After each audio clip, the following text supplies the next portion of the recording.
உங்களுக்கு அமைதி உரித்தாக. அன்பார்ந்தவர்களே, மரியன்னையின் ஓராண்டில் வீடியோ வழி விவிலிய வாசிப்பு திட்டத்தின் 20ஆம் நாளுக்குள் நாம் நுழைந்திருக்கிறோம். இந்த திட்டத்தை பற்றி முதல் முறை இந்த வீடியோ பார்க்குறீங்க அப்படின்னா, உங்களுக்கு தெரியல அப்படின்னா, இந்த வீடியோவில் அறிமுக வீடியோக்கான லிங்க்கை கொடுத்துருக்குறோம் டிஸ்கிரிப்ஷனில். அதை கிளிக் பண்ணி இந்த திட்டத்தை பற்றி முழுமையாக தெரிந்து கொண்டு மொதல் நாள் வீடியோவிலேருந்து நீங்கள் பார்க்க ஆரம்பிங்க.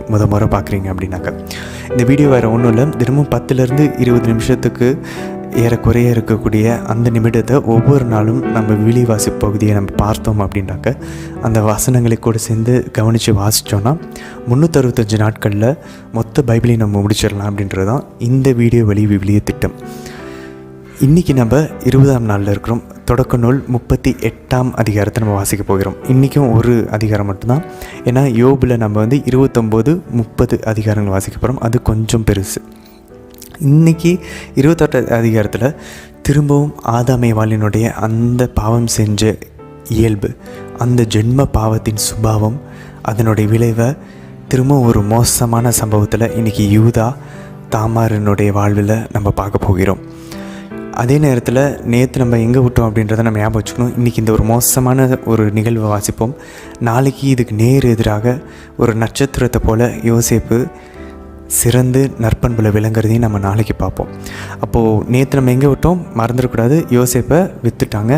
யாக்கோபு அழுது புலம்புகிறார். அவர் எப்படி அவருடைய அப்பா ஈசாக்கை அவருடைய அன்பார்ந்த தலைமகன் உரிமையை ஏமாற்றி பறித்தாரோ, அதே போல் இன்றைக்கி இவருடைய அன்பார்ந்த மகனினுடைய அந்த அன்பையெல்லாம் இவருடைய மற்ற பிள்ளைகள் அவரை ஏமாற்றி பறித்து அவரை இன்றைக்கி திரும்பவும் அழ வைக்கிறத நேற்று நம்ம பார்த்தோம். இன்றைக்கி 38ஆவது அதிகாரத்தில் அந்த யோசேப்பின் கதையை கொஞ்ச நேரம் பாஸ் பண்ணிவிட்டு இன்றைக்கி 38ஆவது அதிகாரத்தில் யாக்கோபினுடைய இன்னொரு மகனுடைய மோசமான அந்த ஜென்ம சுபாவம் வெளிப்படுறத, கடவுள் கூட இல்லைன்னா, கடவுளுக்கு அஞ்சி வாழ்ந்து தீமையை விலக்கி வாழலைன்னா எவ்வளோ கேவலமாக இருப்பாங்க அப்படின்றத இன்றைக்கி நம்ம வாசிப்போம். நாளைக்கு கடவுளுக்கு அஞ்சி கடவுளை மனதில் வைத்து தீமையை விலக்கி வாழக்கூடிய நட்சத்திர நாயகனாகிய யோசிப்பை பற்றி நாளைக்கு நம்ம பார்ப்போம். ஒரு அழகான எபிசோட். அதற்கு நேர் எதிரான எபிசோடை ஆவியானவர் இன்றைக்கி அந்த ஒரு மோசமான நிகழ்வை காமிச்சிட்டு நாளைக்கு அதுக்கு நேர் எதிரான அழகான நிகழ்வை நாளைக்கு காட்டப் போகிறார். ஸோ இன்றைக்கி 38ஆவது அதிகாரத்தில் அந்த மோசமான நிகழ்வு வாசிப்போம். தொடர்ந்து யோபு 29ஆவது அதிகாரத்தில் யோபு இந்த அவலம் அவருக்கு நேரிடுறதுக்கு முன்னாடி அவரோட வாழ்வு எவ்வளோ நல்லா இருந்துச்சு. இளைஞர்கள் சின்னவங்கலேருந்து முதிர்ந்தவர்கள், இவரோட வயசு முதிர்ந்தவர்கள் முதல் கொண்டு, அதே நேரத்தில் மிகப்பெரிய செல்வந்தர்கள் எல்லாம் அவரை எப்படி மதித்தாங்க. அவர் பேசும்போது அவங்க அமைதியாக இருப்பாங்களாம். அவர் சொன்னால் அதோடு அவ்வளோதானா. அப்படிப்பட்ட ஒரு மரியாதைக்குரிய ஒரு வாழ்வை யோபு வாழ்ந்தார் அப்படின்றத விவரிப்பார். அழகாக இருக்கும் பாருங்கள். அதை எல்லாத்தையும் இப்போ இழந்து நிற்கிறார் அப்படின்றத அவர் பழசை நினைவுபடுத்தி பார்க்கக்கூடிய ஒரு அதிகாரம் தான் இந்த 29ஆவது அதிகாரம். அதே போல் 30ஆவது அதிகாரத்தில் நம்ம பார்த்தோன்னா யோபு தொடர்ந்து புலம்புவார். அதில் நீங்கள் பாருங்கள், ஒரு வசனத்தில் அவர் எவ்வளோ பரிசுத்தமாக இருந்தார் அப்படின்றத அந்த 30ஆவது அதிகாரத்தில் அவர் காட்டுவார். நாளைக்கு தொடர்ந்து 31ல் அவருடைய உச்சக்கட்டமான பரிசுத்தத்தை பற்றி அவர் எப்படி பரிசுத்தமாக இருந்தார் அப்படின்றத நாளைக்கு நம்ம பார்ப்போம். ஸோ இன்னொரு ரொம்ப ரொம்ப முக்கியமான விஷயம், இன்றைக்கி வாசிக்கக்கூடிய நீதிமொழிகளின் பகுதி இந்த தொடக்க நூல் 38ஆவது அதிகாரம் இந்த யூதா தாமாரினுடைய இந்த நிகழ்வுக்கு சம்பந்தப்பட்டதாக இருக்கும். எப்படி இருக்குது அப்படின்றத நினைவில் வைத்து கொண்டே இன்றைக்கி நீதிமொழிகளை நம்ம வாசிப்போம். ஸோ நீதிமொழிகளுக்கும் இன்றைக்கி வாசிக்கிற தொடக்க நூலுக்கும் இருக்கக்கூடிய தொடர்பு, யோபு 29ல் யோபுவினுடைய கடந்த வாழ்க்கை எப்படி இருந்துச்சு, 30ஆவது அதிகாரத்தில் யோபுவினுடைய புலம்பல், இதெல்லாம் நம்ம கவனித்து கொண்டே வாசிங்க. இன்றைக்கி இந்த 3 விஷயங்கள் தான் நமக்கு கேள்விகளாக இருக்கும். நம்ம இன்றைய தினத்துக்கான விவிலிய வாசி பகுதிக்குள்ளே போவதற்கு முன்பாக ஜெபத்தோடு நாம் துவங்குவோம். தந்தைய இறைவனை அழைத்து ஜெபிப்போம். அருள் நிறைந்த அன்னை மரியே வாழ்க. ஆண்டவர் உம்முடனே, பெண்களுக்குள்ள ஆசை பெற்றவர் நீரே. உம்முடைய திருவயிற்றின் கனியாகிய இயேசு கிறிஸ்துவும் ஆசை பெற்றவரே. புனித அன்னை மரியே, இறைவனின் தாயே, பாவிகளாய் இருக்கிற எங்களுக்காக இப்பொழுதும் எங்கள் இறப்பின் வேலையிலும் வேண்டிக் கொள்ளும் அம்மா. ஆமேன். ஆண்டவர் இயேசுவை அழைத்து ஜெபிப்போம். அருள் நிறைந்த அன்னை மரியே வாழ்க. ஆண்டவர் உம்முடனே, பெண்களுக்குள் ஆசை பெற்றவர் நீரே அம்மா. உம்முடைய திருவயிற்றின் கனியாகிய இயேசு கிறிஸ்துவும் ஆசை பெற்றவரே. புனித அன்னை மரியே, இறைவனின் தாயே, பாவிகளாய் இருக்கிற எங்களுக்காக இப்பொழுதும் எங்கள் இறப்பின் வேலையிலும் வேண்டிக் கொள்ளும் அம்மா. ஆமேன். தூய ஆவியாரை அழைத்து ஜெபிப்போம். அருள் நிறைந்த அன்னை மரியே வாழ்க. ஆண்டவர் உம்முடனே, பெண்களுக்குள் ஆசை பெற்றவர் நீரே. உம்முடைய திருவயிற்றின் கனியாகி இயேசு கிறிஸ்துவும் ஆசை பெற்றவரே.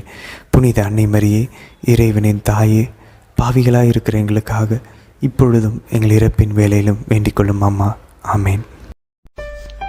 தொடக்க நூல் அதிகாரம் 38. அக்காலத்தில் யூதா தம் சகோதரர்களை விட்டு பிரிந்து ஈரா என்ற பெயருடைய அதுல்லாமியனிடம் சென்றார். அங்கே சூவா என்ற கானானியன் ஒருவனின் மகளை கண்டு அவளை மணமுடித்து அவளோடு கூடி வாழ்ந்தார்.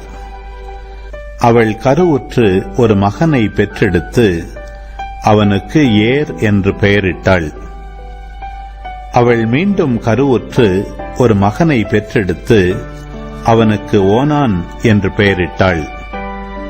கருவளம் மிகுதியாயிருந்ததால் அவள் மேலும் ஒரு மகனை பெற்றெடுத்து அவனுக்கு சேலா என்று பெயரிட்டாள். அவனை பெற்றெடுத்த போது அவள் கெசீபில் இருந்தாள். யூதா தம் தலைமகன் ஏர் என்பவனுக்கு தாமார் என்னும் ஒரு பெண்ணை மணமுடித்தார். யூதாவின் தலைமகன் ஏர் ஆண்டவர் முன்னிலையில் கொடியவனாயிருந்ததால் ஆண்டவர் அவனை சாகடித்தார்.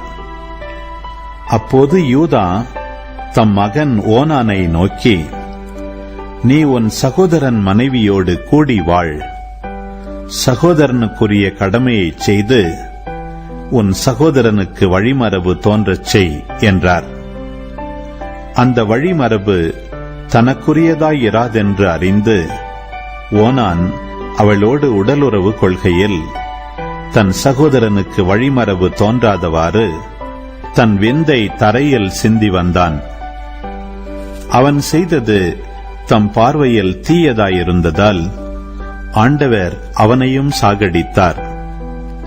ஆதலால் யூதா தம் மருமகள் தாமாரை நோக்கி, என் மகன் சேலா பெரியவனாகும் வரை உன் தந்தை வீட்டில் விதவையாய் தங்கியிரு என்றார். ஏனெனில் அவனும் தன் சகோதரரை போல் சாவானோ என்று அஞ்சினார். தாமாரும் அவ்விதமே தம் தந்தை வீட்டிற்கு சென்று அங்கு தங்கியிருந்தார். பல நாள்களுக்கு பின் சூவாவின் மகளான யூதாவின் மனைவி இறந்தாள்.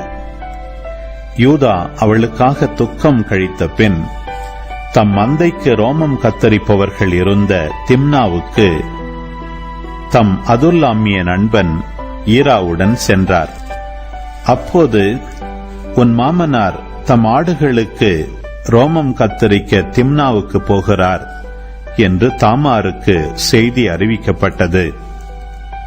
சேலா பெரியவனாகியும் தம்மை அவனுக்கு மனைவியாக கொடுக்கவில்லை என்று அவர் கண்டு தமது கைமை கோலத்தை களைந்துவிட்டு முக்காடிட்டு தம்மை மறைத்துக் கொண்டு திம்னாவுக்கு செல்லும் பாதையில் இருந்த ஏனையும் நகர்வாயிலில் அமர்ந்து கொண்டார். யூதா அவரை கண்டபோது அவர் முகம் மூடியிருந்ததால் அவர் ஒரு விலைமாது என்று நினைத்தார். அவர் திரும்பி பாதையோரம் அவரிடம் சென்று அவர் தம் மருமகள் என்று அறியாமல் தம்முடன் உடலுறவு கொள்ளுமாறு அழைத்தார்.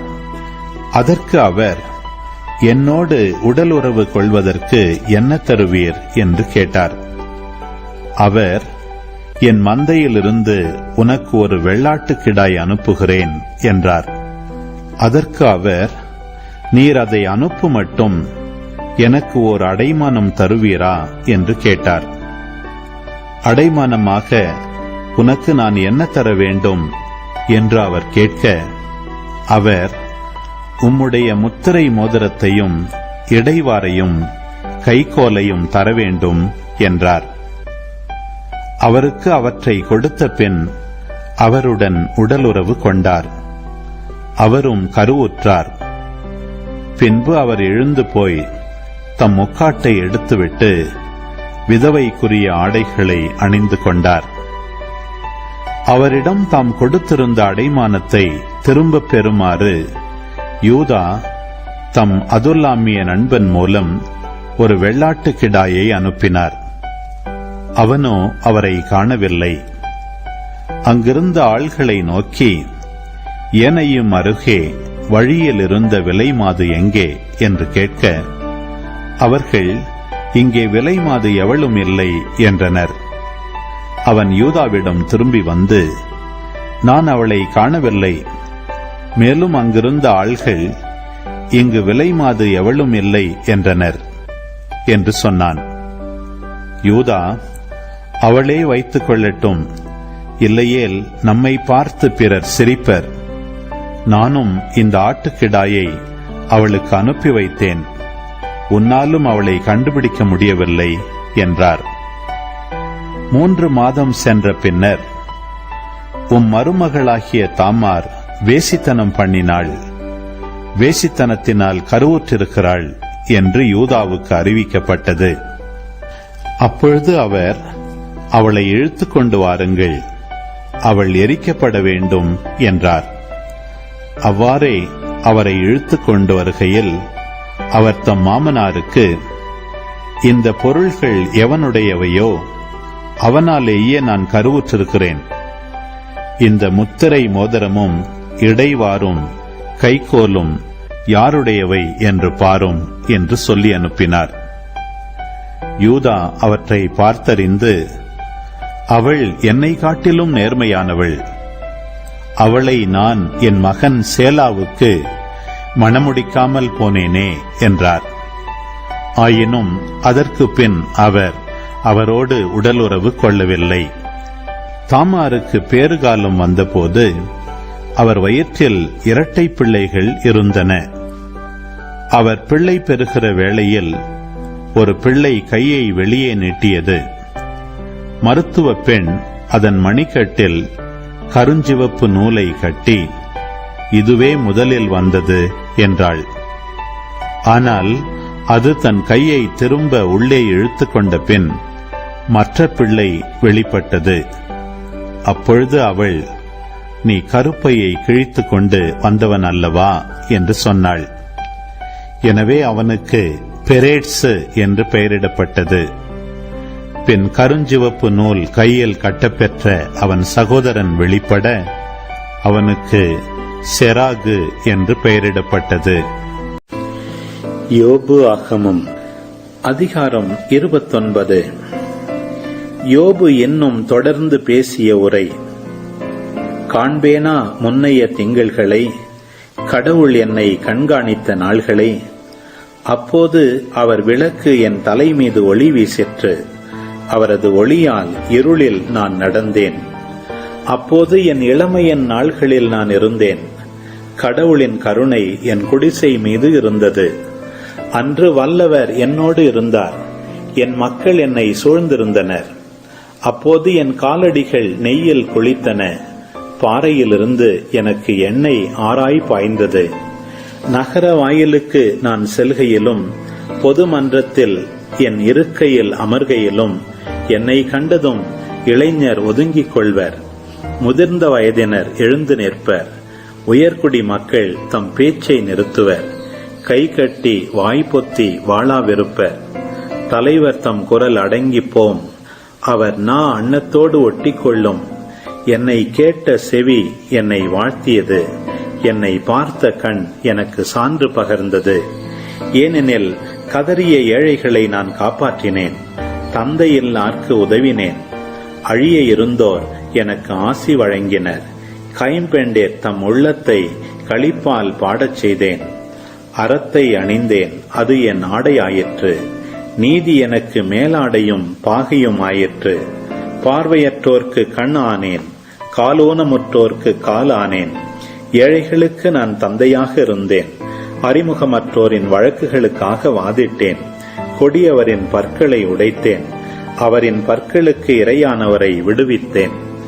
நான் எண்ணினேன், மணல் மணியைப் போல் நிறைந்த நாளுடையவனாய் என் இல்லத்தில் சாவேன். என் வேர் நீர்வரை ஓடி பரவும், இரவெல்லாம் என் கிளையில் பனி இறங்கும். என் புகழ் என்றும் ஓங்கும், என் வில் வளைத்திறன் கொண்டது. எனக்கு செவி கொடுக்க மக்கள் காத்திருந்தனர். என் அறிவுரைக்காக அமைதி காத்தனர். என் சொல்லுக்கு மறுசொல் அவர்கள் கூறவில்லை. என் மொழிகள் அவர்களில் தங்கின. மழைக்கென அவர்கள் எனக்காய் காத்திருந்தனர். மாரிக்கென தங்கள் வாயை திறந்தனர். நம்பிக்கை இழந்தோரை என் புன்முறுவல் தேற்றியது. என் முகப்பொலிவு உரமூட்டியது. நானே அவர்களுக்கு வழியை காட்டினேன். தலைவனாய் திகழ்ந்தேன். வீரர் நடுவே வேந்தனை போல் வாழ்ந்தேன். அழுகின்றவர்க்கு ஆறுதல் அளிப்பவன் போல் இருந்தேன். யோபு ஆகமம் அதிகாரம் 30. ஆனால் இன்று என்னை விட இளையோர் ஏளனம் செய்கின்றனர். அவர்களின் தந்தையரை என் மந்தையின் நாய்களோடு இருத்தவும் உடன்பட்டிறேன். எனக்கு அவர்களின் கைவன்மையால் என்ன பயன்? அவர்கள்தாம் ஆற்றல் இழந்து போயினரே. அவர்கள் பட்டினியாலும் பசியாலும் மெலிந்தனர். வறண்டு இருண்டு அழிந்த பாலைக்கு ஓடினர். அவர்கள் உப்புக்கீரையை புதரிடையே பறித்தார்கள். காட்டு பூண்டின் வேரே அவர்களின் உணவு. மக்கள் அவர்களை தம்மிடமிருந்து விரட்டினர். கள்வரை பிடிக்க கத்துவது போல் அவர்களுக்கு செய்தனர். ஓடைகளின் உடைப்புகளிலும் நிலவெடிப்புகளிலும் பாறை பிளவுகளிலும் அவர்கள் வாழ்ந்தனர். புதர்களின் நடுவில் அவர்கள் கத்துவர். முட்செடியின் அடியில் முடங்கி கிடப்பர். மடையனின் மக்கள் பெயரில்லா பிள்ளைகள். அவர்கள் நாட்டிலிருந்து விரட்டப்பட்டனர். இப்பொழுதோ அவர்களுக்கு நான் வசைப்பாட்டு ஆனேன். அவர்களுக்கு நான் பழமொழி ஆனேன். என்னை அவர்கள் அருவருக்கின்றனர். என்னை விட்டு விலகி போகின்றனர். என் முன் காரி துப்பவும் அவர்கள் தயங்கவில்லை. என் வில்லின் நாணை கடவுள் தளர்த்தி என்னை தாழ்த்தியதால் என் முன் அவர்கள் கடிவாளமற்றவராயினர். என் வலப்பக்கம் கும்பல் கூடுகின்றது. என்னை நெட்டி தள்ளுகின்றது. அழிவுக்கான வழிகளை எனக்கெதிராய் வகுத்தது. எனக்கு அவர்கள் குழி தோண்டுகின்றனர். என் அழிவை விரைவுபடுத்துகின்றனர். அவர்களை தடுப்பார் யாரும் இல்லை. அகன்ற உடைப்பில் நுழைவது போல பாய்கின்றனர். இடிபாடுகளுக்கு இடையில் அலைபோல் வருகின்றனர். பெருந்திகில் மீண்டும் என்னை பிடித்தது. என் பெருமை காற்றோடு போயிற்று. முகிலென மறைந்தது என் சொத்து. இப்பொழுதோ என் உயிர் போய்கொண்டே இருக்கின்றது. இன்னலின் நாள்கள் என்னை இறுக்குகின்றன. இரவு என் எலும்புகளை உருக்குகின்றது. என்னை வாட்டும் வேதனை ஓய்வதில்லை. நோயின் கொடுமை என்னை உருக்குலைத்தது. கழுத்துப்பட்டை போல் என்னை ஒட்டி கொண்டது. கடவுள் சேற்றில் என்னை அமிழ்த்திவிட்டார்.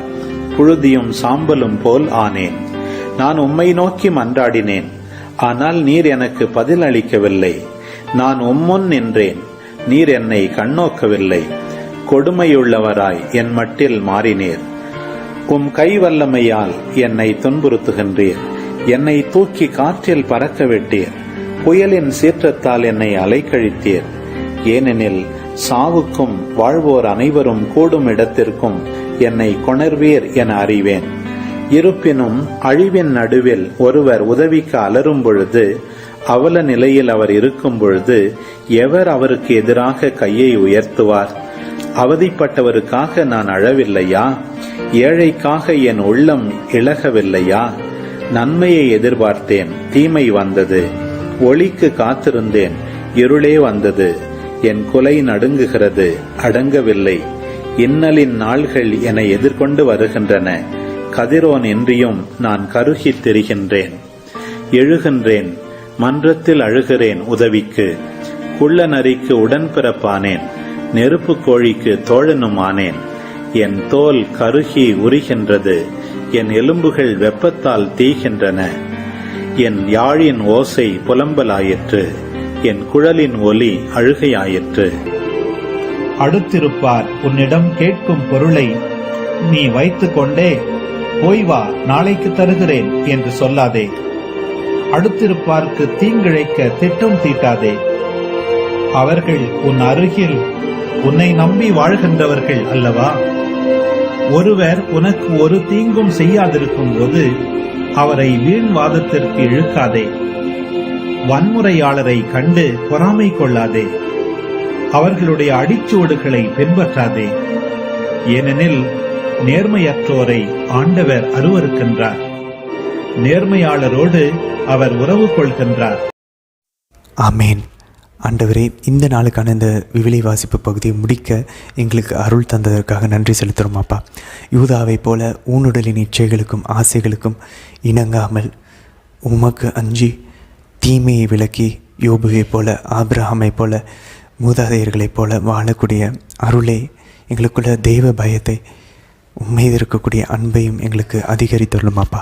அதே போல் தாமார் எப்படி அவங்களுக்கு நடந்த அந்த அநியாயத்தை தன் சொந்த பலத்தினால் சமாளிக்க தவறான முடிவை எடுத்தார்களோ, அப்படி இல்லாமல் எங்களுக்கு பிரச்சனைகள் வரும்போது எங்களுடைய சுய புத்தியையும் பலனையும் சார்ந்து இல்லாமல், அம்மா நீங்கள் எப்படி ஆண்டவரையே நம்பி கொண்டிருந்தீங்களோ, நீங்கள் எப்படி ஆண்டவர் எகிப்துக்கு பிள்ளையை எடுத்துகிட்டு போன்னு சொன்னால் நீங்கள் கண்ணை மூடிட்டு போனீங்களோ, அதே போல் கண்மூடித்தனமாக அப்படிப்பட்ட ஒரு விசுவாசத்தை கடவுள் மேலே எங்களுக்கு தந்து ஜெபத்தினால் எல்லாவற்றையும் சாதிக்க எங்களுக்கு தேவையான அருளை தர வேண்டி மிகஞ்சி கொண்டாடுகிறோம் அம்மா. ஆமேன். அன்பார்ந்தவர்களே, ரொம்ப மோசமான ஒரு நிகழ்வை நம்ம இன்றைக்கி வாசிச்சிருக்கிறோம். தொடக்க நூல் 38வது அதிகாரத்தில். இன்றைய நீதிமொழி வாசனம் தெரியும். நம்மளால் நன்மை செய்ய முடிஞ்சும், நம்மக்கிட்ட இன்றைக்கே பண்ண முடிஞ்சும், அதுக்கு நான் நாளைக்கு பண்ணுறேன், நீ போயிட்டு வான்னு சொல்லாதன்னு சொல்லி நமக்கு நீதிமொழிகளில் ஆண்டவர் நமக்கு கூறுகிறார். இன்றைக்கி அதை நம்ம தொடக்க நூலில் நம்ம அதை ஒப்பிட்டு பார்த்தோன்னா நன்றாக தெரியும். யூதாவால் அவருடைய மகன் பெருசானதுக்கப்புறம் உடனடியாக தாமாரை கொடுத்துருந்துருக்கலாம். ஆனால் அவர் காலம் தாழ்த்தி அந்த மகனும் இறந்துருவானோன்னு சொல்லி பயந்துட்டுருக்கிறத பார்த்து தாமார் தவறான முடிவெடுத்து எல்லாமே சொதப்பி போகிறத நம்ம இங்கே பார்த்தோம். ஆனால் நீதிமொழிகள் நமக்கு தெளிவாக கூறுகிறது, இந்த மாதிரி நம்மளால் நன்மை செய்ய முடியும் அப்படின்னா, இன்றைக்கே செய்ய முடியும், இப்போவே செய்ய முடியும்னா அதை காலம் தாழ்த்தாமல் உடனடியாக மற்றவர்களுக்கு நன்மையை நமக்கோ இல்லை மற்றவர்களுக்கோ செய்வதில் காலம் தாழ்த்தாமல் இருக்கணும் அப்படின்றது இன்றைக்கி நீதிமொழிகள் நமக்கு கற்றுத்தருகிறது. இது ஒரு பக்கம் இருக்க, யூதா தன்னுடைய ஊனுடலின் ஆசைகளை நிறைவேற்றுறதுக்கு விலை மகளிர் ஒரு விபச்சார பெண்ணிடம் அவர் போய் கடைசியாக அந்த விபச்சார பெண் யாருன்னு பார்த்தோம் அப்படின்னாக்கா அவங்களுடைய சொந்த மருமகளே. பாருங்களேன், அங்கே லோத்தினுடைய மகள்கள், அதுக்கப்புறம் இங்கே தீனா, நம்ம யாக்கோபினுடைய ஒரே மகள் தீனாவுக்கு நடந்த அந்த ஒரு அலங்கோலத்தை நம்ம வாசித்தோம். இன்றைக்கி 3வது நிகழ்வு, யூதாவும் தாமாரும் மாமனாரும் மருமகளும். ரொம்ப கேவலமான அந்த ஜென்ம சுபாவத்தினுடைய அந்த விளைவை நம்ம பார்த்துட்ருக்கோம். அப்போ இதுக்கு முடிவே இல்லையா? இல்லை, நாளைக்கு திரும்ப நம்ம 39வது அதிகாரத்தில் வாசிப்போம். யோசேப்பு அதே ஜென்ம சுபாவத்தை கொண்டிருந்தாலும் அவர் கடவுளோடு இருந்தார், கடவுள் அவளோடு இருந்தார். அவர் ஜெபத்தினால அவருடைய ஜென்ம சுபாவத்தை மேற்கொள்வதை நம்ம இங்கே பார்ப்போம். நாளைக்கு அந்த விஷயத்தை பார்ப்போம். அப்போ யூதா கடவுளோடு இருந்திருந்தார்னா, கடவுள் யூதாவோடு இருந்திருந்தார்னா, 2 பேரும் ஜெபத்தில் உறவாடி இருந்தாங்கன்னா இந்த பாவத்தை அவர் செஞ்சுருக்க மாட்டார். திரும்பவும் மிஸ் ஆகிறது தேவ பயம். தேவ பயம் இருந்துச்சுன்னா, கடவுளுக்கு அஞ்சு இருந்தாருன்னா, அதே போல் தீமையை விலக்கி வாழணும் அப்படின்னு இதை தான் நம்ம நீதிமொழிகளை திரும்ப வாசிக்கிறோம். கடவுளுக்கு அஞ்சு தீமையை விலக்கி வாழணும். அது எப்பேற்பட்ட தீமையாக இருந்தாலும், சிந்தனையிலையும் சரி, கண்கள்லையும் சரி, வார்த்தைகள்லேயும், இதயத்தின் எண்ணங்களிலும், எல்லா சின்ன பொய்களில் இருந்து கூட கடவுளுக்கு அஞ்சு அந்த தீமையை விலக்கி வாழ நம்ம முயற்சித்தோன்னா யூதாவுக்கு நடந்த இந்த அலங்கோலம் நடந்திருக்காது. தாமார் பாருங்க, அவங்களுடைய அப்பாவோட வீட்டில் வாழ்ந்துட்டுருக்காரு. அவருக்கு இன்னொரு கணவன் யூதா தருவார் அப்படின்னு சொல்லி, அவங்க மாமனார் தருவார் சொல்லி வெயிட் பண்ணிகிட்ருக்காரு. தரல அப்படின்னா என்ன பண்ணியிருக்கணும்? நம்ம இன்றைக்கி விவிலிய வாசிக்கிறோம். நம்மளோட ஒரே பதில், நான் ஆண்டவர்கிட்ட போய் யாக்கோபு எப்படி நைட்டு ஃபுல்லாக நீங்கள் என்னை ஆசீர்வதிக்காமல் நான் உங்களை விட மாட்டேன்னு சொல்லி போகிறாரோ, பின்னாடி நம்ம தோபித்தினுடைய புத்தகத்தில் வாசிப்போம். அவங்களுக்கு ஒரு மனைவி கிடைக்கல அப்படின்றதுக்காக அங்கே சாரா தோபித் புத்தகத்தில் இருக்கக்கூடிய அந்த சாரா கடவுளிடம் ஜெபிப்பதை நம்ம இங்கே பார்க்குறோம். ஏன் தாமார் ஜெபிக்கலை கடவுள்கிட்ட? அதுதான் நம்ம கேட்க வேண்டிய கேள்வி. அப்போ பாருங்களேன், கடவுள் எங்கெங்கெல்லாம் மிஸ் ஆகிறாரோ அங்கெல்லாம் பாவம் நடக்குது. கடவுள் எங்கெங்கெல்லாம் இருக்கிறாரோ அங்கே கடவுள் மேலே பயம் இருக்குதோ அங்கே பாவம் நடக்க வாய்ப்பே இல்லை. அதனால தான் இந்த உலகம் பாருங்கள், கடவுளை தூக்கி போட்டுருச்சுன்னா என்ன வேணால் பண்ணலாம். நாம் தான் நமக்கு கடவுளாக இருப்போம். நம்ம வைக்கிறது தான் ரூல்ஸ் ஆகும். அதை நோக்கி தான் இந்த உலகம் நகர்ந்து கொண்டிருக்குது. நம்மளும் நம்மளோட பிள்ளைங்களுக்கும் நம்மளோட குடும்பத்தினருக்கும் நண்பர்களுக்கும் இன்றைக்கி வாசித்த இந்த விவிலிய பகுதி நமக்கு தீனாவினுடைய அந்த பகுதி எடுத்துக்கலாம், அங்கே லோத்தின் மகள்கள் எடுத்துக்கலாம். பாருங்களேன், கடவுள் கடவுள் கடவுள்னு பேசிகிட்டு இருக்க பைபிள் ஒரு சில அதிகாரங்கள் கடவுள்ன்ற வார்த்தை இருக்காதுன்னா அந்த இடத்துல பாருங்கள் கண்டிப்பாக பாவம் வந்திருக்கும். இப்படி தான் நம்மளோட வாழ்வில் கடவுள் இல்லைன்னா ஆட்டோமேட்டிக்காக சாத்தான் உள்ளே பூந்துருவான். உடலின் ஆசைகளை நம்ம நிறைவேற்ற முயற்சிப்போம். உலகம் சொல்கிறத நம்பி முட்டாள்கள் ஆகிட்டுருப்போம். கடவுள் இருந்தார்னா, இறைவார் தெரிஞ்சுன்னா, புனிதர்களோட வாழ்வு நம்ம முன்னாடி இருந்துச்சுன்னா, புனிதர்கள் இந்த இடத்துல எப்படி செயல்பட்டிருப்பாங்க, பைபிளில் இருக்கக்கூடிய அந்த கதாபாத்திரங்கள் எப்படி செயல்பட்டிருப்பாங்க, ஆண்டவரும் ஆவியானவரும் மாதாவும் நமக்கு ஜெபத்தில் என்ன உணர்த்துவாங்க, அதை கேட்டு நம்ம நடந்தோம்னா ஞானமிக்கவர்களாகவும் அறிவு மிக்கவர்களாகவும் இருப்போம். பின்னாடி நம்ம பார்ப்போம், இந்த யூதா தாமாருக்கு பிறந்த வழிமரபினர்களில் தான் தாவீது வருவார். தாவீதோட வழிமரபில் தான் புனித யோசேப்பு, தேவமாதா, ஆண்டவர் இயேசுவும் வருகிறார்கள். அப்போ பாருங்களேன், நம்ம மத்தேயு நற்செய்தியில் ஆண்டவர் இயேசுனுடைய வழிமரபினுடைய பட்டியல்கள் போடப்படும்போது அதில் 4 பெண்களுடைய பெயர்கள் தான் குறிப்பிடப்படும். அதில் முதல் பெயர் இந்த தாமார் தான், இந்த விபச்சாரத்தில் ஈடுபட்ட தாமார் தான். அடுத்த 2வது பெண் பார்த்தோம் அப்படின்னாக்க ராகாபு. இஸ்ரேல் மக்கள் அவங்க உளவு பார்க்க அமைச்சபோது உதவி செஞ்ச அவங்களும் விபச்சாரி. 3வது ரூத். அவங்க ஒரு நல்ல பெண், ஆனால் அவங்க இஸ்ரேல் இனத்தை சார்ந்தவர்களே கிடையாது. அவங்க மோவாபிய நாட்டை இனத்தை சார்ந்த ஒரு பெண், பிற இனத்தவர். 4வது பெண் பார்த்தோம் அப்படின்னாக்க நமக்கு தெரியும், சாலமோனுடைய அம்மா தாவீது வேற ஒருவருடைய மனைவியாக இருந்த பெத்ஷீபாவை தன்னுடைய மனைவியாக உரிமையாக்கி கொண்டு பாவம் செய்த அந்த பெண் பெத்ஷீபா. இப்படி இந்த 4 பெண்கள் பாருங்கள், எல்லாமே உடைந்து போன இந்த மானுடத்தின் வாலிமரபில் இருந்து தான் ஆண்டவர் இயேசு உதிக்கிறார் நீதியின் அரசராக. இந்த பாவத்தில் ஒரு தாமரையை போல தேவமாதா பாவமே இல்லாமல் உதிக்கிறத நம்ம இங்கே பார்க்குறோம். இது ஒரு பக்கம் இருக்க, இந்த ஓனானுடைய பாவம் என்ன? தாமாரு கூட ஓனான் தன்னுடைய சகோதரனோட மனைவிக்கு வழிமரபு ஏற்படுத்தி தரணுங்கிறதுக்காக யூதா அவரை மனமுடித்து வைக்கும்போது ஓனான் என்ன பண்ணுறாரு, அது அவரோட வழிமரபாக இருக்காதுன்னு சொல்லி அவருடைய விந்துக்களை தரையில் சிந்தினார் அப்படின்னு சொல்லி நம்ம இன்றைக்கி வாசித்தோம். அப்போது இதற்காக கடவுள் அவரை கொன்றார் அப்படின்னு சொல்லி நம்ம வாசிக்கிறோம். அப்படி கொல்ற அளவுக்கு அவர் என்ன பாவம் செஞ்சாங்க? இறையியல் அறிஞர்கள் சொல்கிறாங்க 2 பாசிபிலிட்டி இருக்குது. முதல் பாவம் அவர் என்ன செஞ்சார் அப்படின்னாக்க, அவருடைய சகோதரனுக்கு வழிமரபு வரக்கூடாதுன்னு தவறாக யோசித்தார், அதனால் கடவுள் கொன்றாரு. ஆனால் அது நமக்கு செட் ஆகாது இங்கே. ஏன் அப்படின்னாக்க, உபாகமம், அதாவது இணைச்சட்டம் டியூட்ரோனாமியில் 25வது அதிகாரம் 7லேருந்து 11 வசனங்கள் வாசனை தெரியும். இப்படி சகோதரனுடைய மனைவிக்கு அவர் வழிமரபு ஏற்படுத்த விரும்பலை அப்படின்னாக்க, சகோதரனுடைய அந்த கடமையை இவர் நிறைவேற்ற தவறுனா பப்ளிக்காக கொண்டு பொதுவெளியில் அவருடைய செருப்பால் அவரை கழட்டி வச்சுட்டு அவர் மூஞ்சில் காரி அந்த விதவை துப்பணும். இப்படி ஒரு பொதுவெளியில் அந்த மனுஷனுக்கு அவமானம் நேரிடணும், அவமானம் ஏற்படுத்தணும். சாவு தண்டனை கிடையாது. அதாவது சகோதரன் மனைவி வழிமரபு ஏற்படுத்தலாம். அப்புறம் ஏன் கடவுள் கொன்றார் அப்படின்னு சொல்லி பார்த்தோன்னா, தெளிவாக கூறப்பட்டிருக்கு. லேவியர் 20வது அதிகாரம் 13ஆம் வசனங்களும் அதுக்கப்புறம் 15லேருந்து 16 வாசனம் நமக்கு தெரியும். கருத்தடை, கான்ட்ராசெப்ஷன், அதாவது தாம்பத்திய உறவில் ஈடுபடும்போது வேணும்னே கருவுறக்கூடாது அப்படின்ற முயற்சிகளை எடுப்பது கடவுள் பார்வையில் ஒரு அருவருப்பானது.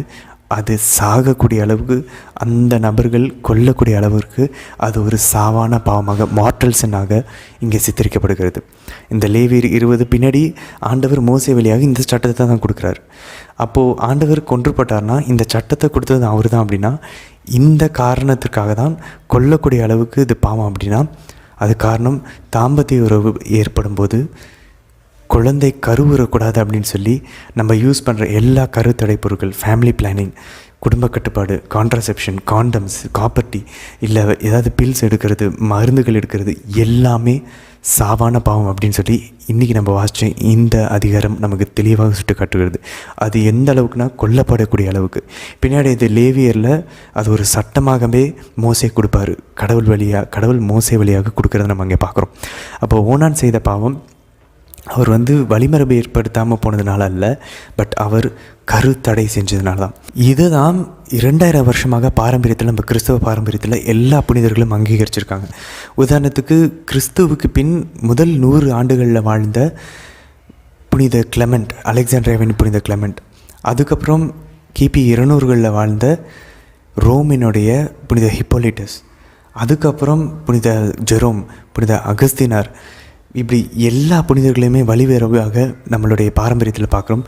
ஈவன் கணவன் மனைவிக்கிடையே அவங்களுடைய தாம்பத்திய உறவில் கருத்தடை செய்வது, குடும்ப கட்டுப்பாடு செய்வது, எந்த விதமான ஒரு கான்ட்ரசெப்ஷன் யூஸ் பண்ணாலும் அது சாவான பாவம் சொல்லி அவங்க இந்த தொடக்கம் 38 தான் அவர்கள் மேற்கோள் காட்டுகிறார்கள். அதனால தான் கத்தோலிக்க திருச்சபையின் மறைக்கல்வி CCC 2370, அதுக்கப்புறம் 2399 இந்த விதமான குடும்ப கட்டுப்பாடு, கான்ட்ரசெப்ஷன், காண்டம்ஸ், காப்பர்ட்டி, எல்லா விதமான மருந்துகள், எல்லா விதமான கருத்தடை முயற்சிகளும் தாம்பத்திய உறவுகள், ஹஸ்பண்ட் அண்ட் ஒய்ஃபுக்கு, கணவன் மனைவிக்கிடையே நடக்கக்கூடிய தாம்பத்திய உறவில் எந்த விதமான கருத்தடைக்கு முயற்சி செஞ்சாலும் அது சாவான பாவம். நம்ம அப்படி பண்ணியிருக்கிறோம் அப்படின்னாக்க உண்மையாகவே நம்ம நல்ல ஒரு தியானத்திற்கு சென்று அதை ஆண்டவரிடம் மன்னிப்பு கேட்டு ஒரு நல்ல பாவசிந்தனை செஞ்சுட்டு தான் உண்மையிலேயே நம்ம அடுத்தது நற்கருணை உட்கொள்ள வேண்டும். ஏன்னா நம்ம சாவான பாவம் செஞ்சுருக்கிறோம் அப்படின்னாக்க நற்கருணை உட்கொள்ளக்கூடாது. 1 கொரிந்தியர் 11:27 நம்ம வாசனம் தெரியும். நம்ம பாவத்தோடு தகுதி இல்லாமல் நற்கருணை உட்கொள்கிறதுனால தான் நம்ம கடவுளுடைய உடலுக்கும் இரத்தத்துக்கும் எதிராக பாவம் செய்கிறோம். நம்மளே நம்ம தண்டனை தீர்ப்புகளை வர வச்சுக்கிறோம். நம் உடல் பலவீனமாகி நோய்கள் நம்ம இறந்து போவது, ஆவிக்குரிய வகையிலும் உடல் அளவிலும் எல்லா விதமான பிரச்சனைகளுக்கும் காரணம் ஆண்டவருடைய உடலுக்கும் இரத்தத்துக்கும் எதிராக நம்ம பாவம் செய்கிறதுனால தான் அப்படின்னு சொல்லி பைபிளும் சொல்லுது, திருச்சபையின் மறைக்கல்வியும் சொல்லுது. சாவான பாவத்தோட நற்கருணையை வாங்காதீங்க அப்படின்னு சொல்லி. திருப்பலியில் பங்கெடுக்கலாம், நான் நற்கருணை வாங்கக்கூடாது. நம்ம ஏதாவது கருக்கலைப்பு அபார்ஷன் செஞ்சுருந்தோம் அப்படின்னாக்கா, இல்லது கரு தடை செஞ்சுருந்தோன்னா தயவு செஞ்சு அதை நல்ல ஒரு ரெட்ரீட் சென்டருக்கு நம்ம சென்று ஒரு நல்ல ஒரு பாவசிங்கனம் செஞ்சு ஆண்டவரிடம் மன்னிப்பு கேட்டுட்டு அதை செஞ்சாலே உண்மையிலேயே நம்மளோட வாழ்வில் இருக்கிற நிறைய பிரச்சனைகள் விலகிறத நம்மளால் பார்க்க முடியும். ஏன் பிரிவினை ஏற்படுத்தின மார்ட்டின் லூதர், ஜான் கால்வின் இவர்கள் கூட கருத்தடை செய்வது சாவான பாவம் என்று தான் அவங்க சொன்னாங்க. இப்போ திடீர்னு ஆங்கிலிக்கன் சபை 1930 அவங்க தான் முத இந்த கிறிஸ்தவ பாரம்பரியமான இந்த போதனையிலிருந்து விலக ஆரம்பித்தாங்க. அப்போது இருந்த 9ஆம் பத்தின அதாவது திருத்தந்தை அவருடைய கடிதத்தில் அவர் தெளிவாக குறிப்பிடுகிறார், இந்த மாதிரியான கருத்தடை செய்வதெல்லாம் பாவம் தான் அப்படின்னு சொல்லி திரும்பவும் அவர் மேற்கோள் காட்டி, இந்த தொடக்கம் 38 மேற்கோள் காட்டி அவர் பாவம் என்று அதை உறுதிப்படுத்துகிறார்.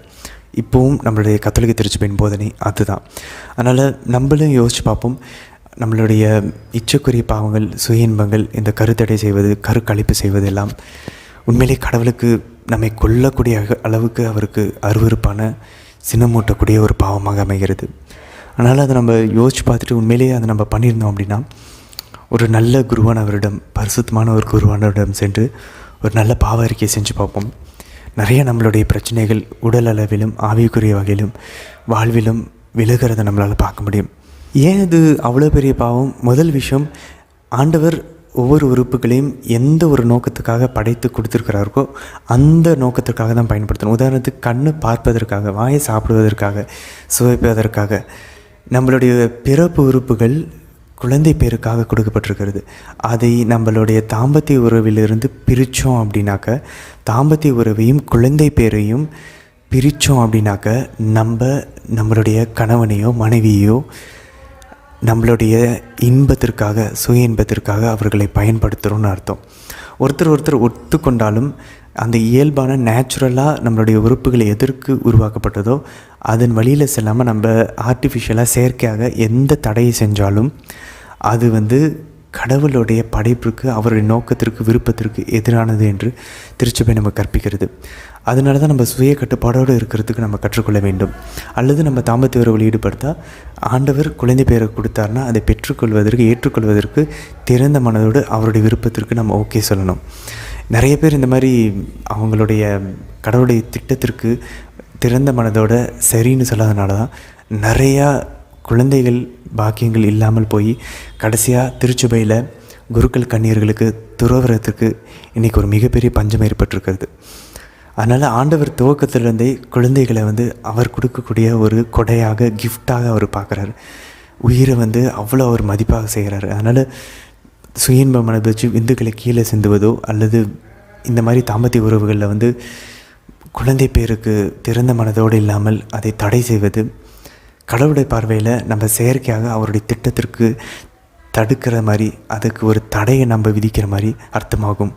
ரெண்டாவது, ஒருவரை நம்மளுடைய சுயநல நோக்கங்களுக்காக, இன்பங்களுக்காக பயன்படுத்தி கொள்கிறோம். அவங்கள உண்மையிலே அன்பு செய்யலை.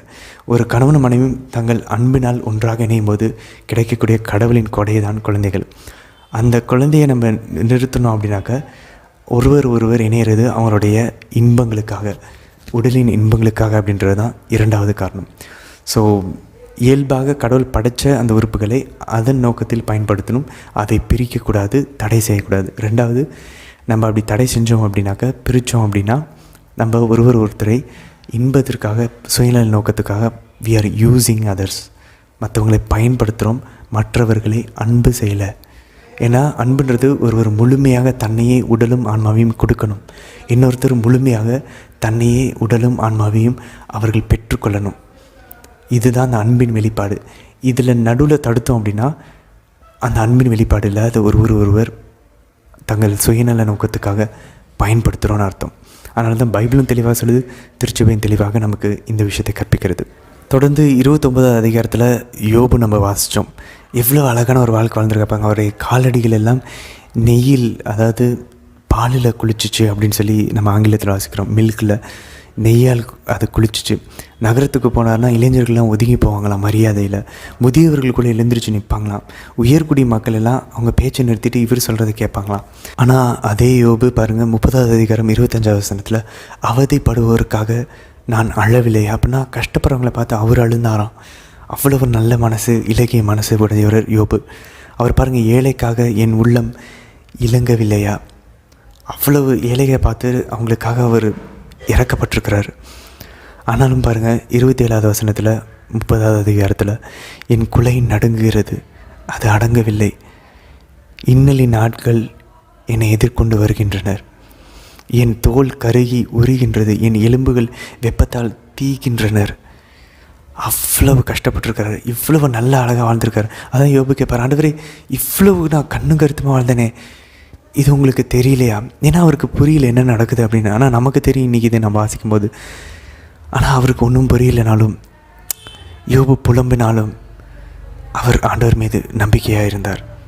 அதான் அவர் சொல்கிறாரு, அவர் என்னை கொன்று போட்டாலும் அவர் மேல் நம்பிக்கையாக இருப்பேன், நிச்சயமாக முடிவு ஒன்று, என் மீட்பர் உயிரோடு இருக்கிறார், என் நம்பிக்கை வீண் போகாது. இந்த நம்பிக்கையோடு நம்ம தொடர்ந்து யோபுவோட பயணிப்போம், யோசேப்போடையும் பயணிப்போம். நாளைக்கு இவங்க இருவரினுடைய உச்சக்கட்டமான நற்பண்புகள் நமக்கு ஒரு முன்மாதிரியாக கொடுக்கப்படும். அதிலிருந்து கடலை போல் மொண்டு நம்ம குடிக்கலாம், அவ்வளோ விஷயங்கள் தெரிஞ்சு கொள்ளலாம். நாளை தினத்திற்கான வீடியோவில் நம்ம சந்திக்கலாம். ஆமேன்.